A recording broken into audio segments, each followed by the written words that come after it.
Hello mga Bicolano, mga ka-online workers. Kasi hindi ko masasabi na BA ako, pero same sa BA, nag-work din ako sa gabi. Ayun, work from home, kahit saan, pwede ka mag-work, basta kaya mo i-deliver ko ano yung request ng client. So, medyo sabi ng iba, ah, sabi ng iba na parang imposible daw na magtrabaho kahit na habang nag-grocery ka. Kung tatawagan ka ng client or mag-chat sa'yo, then kailangan mo mag-respond. Consider, para sa akin, working pa rin yun. So, ayun. Gusto ko lang i-share sa inyo kasi marami nagtatanong sa akin, like, paano daw ba mag-start na sa VA? Marami namang mga nagpo-post online about it, pero on my personal experience, nag-start ako last, siguro mga almost 5 years ago na yata. After COVID. May COVID pa rin nun, pero parang after COVID na rin siya. Kasi after siya ng outbreak. Tapos, na-curious lang ako dahil ang dami palang mga nag-work online. Tapos, habang ako on-site, ginagawa ko yung trabaho na hindi ko naman talaga inaral. Kumbaga, so itong, ayun, cut the story short, nag-upskill ako. Actually, isang platform lang yung ginamit ko sa pag-upskill. Tapos, nag-start na ako na mag HubSpot. Doon muna ako parang nakinig muna ako or pinanood ko muna, tinapos ko muna isang training nila. HubSpot CRM.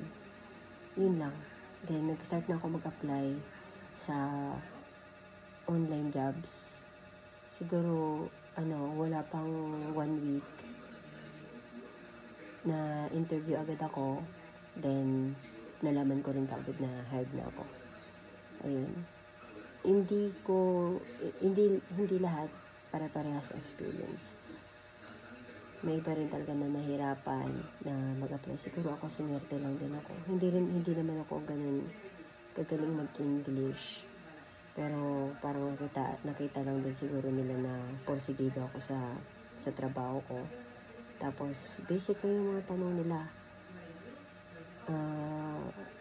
Parang pang mga fresh graduate lang. Pero siguro ang advantage ko rin kasi dahil matagal na ako nagtatrabaho on-site. Tapos meron din akong sales experience. Marketing agency yung pinag-workan namin, supporting the parang rev ops, supporting sales. Ayun, hanggang ngayon nandito ako. Then nagbago ako ng mga niche ko. Dati general VA, parang ganun. Hindi naman taga as a VA, parang consultant, general work as a ang tawag doon,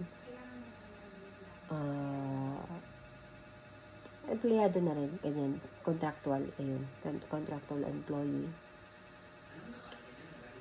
Tapos, ako, parang, nahanap ko yung niche ko after like 2 years.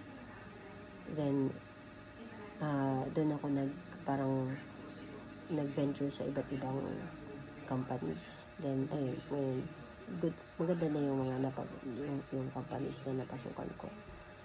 So, dito sa mga current companies na napasukan ko naman, 2 years na ako mahigit sa kanila. Yung isa as contractual din, parang freelancing din, ganun.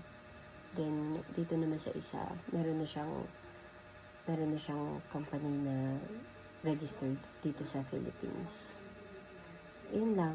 So, yun lang muna sa ngayon. Mag-share ako sa inyo ng ibang information about parang becoming a virtual assistant or becoming a freelance consultant, ganyan. Ang niche ko pala is more on the technology, marketing technology, automation. So, yan lang muna. Thank you so much sa pakikinig. Bye po.